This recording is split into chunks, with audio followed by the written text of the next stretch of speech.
ஏய் என்ன கேக்குறீங்க என்ன? என்ன கேக்குறீங்க? அனுப்புவீங்களாவா? அந்த என்ன கேக்குறீங்க? நீங்க அப்படி கேட்டதுமே எனக்கு அப்படியே நெஞ்சே நின்றுச்சு. நீங்க அத மாத்தி கேளுங்க. என் பொண்ணு இந்த மாதிரி தே தேவையில்லாத இடத்துல, தேவையில்லாத நேரத்துல இருந்தா, அ அத விட அது என்னுடைய தோல்விங்க. என் வளர்ப்புல வந்து ஏதோ தப்பு இருக்குன்னு ஆயிடும். உடனே கண்டிப்பா மேடம். இல்ல பெண்ணுக்கு மட்டும் தான் இல்ல சட்டமான்னு பெண்ணியவாதி கேட்காதீங்க. எனக்கு ஒரு மகன் இருக்கான்.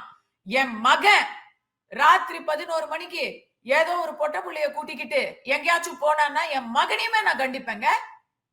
உண்மதான்.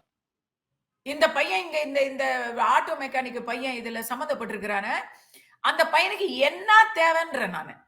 ராத்திரி உனக்கு என்ன தேவை? எதுக்கு உன்ன நம்பி ஒரு பொண்ணு வந்திருக்கு. அந்த பொறுப்பு இருக்க வேணாம்? காதலர்கள்னு ஒரு பக்கம் சொல்றாங்க. இன்னொரு பக்கம் வேற மாரி சொல்றாங்க.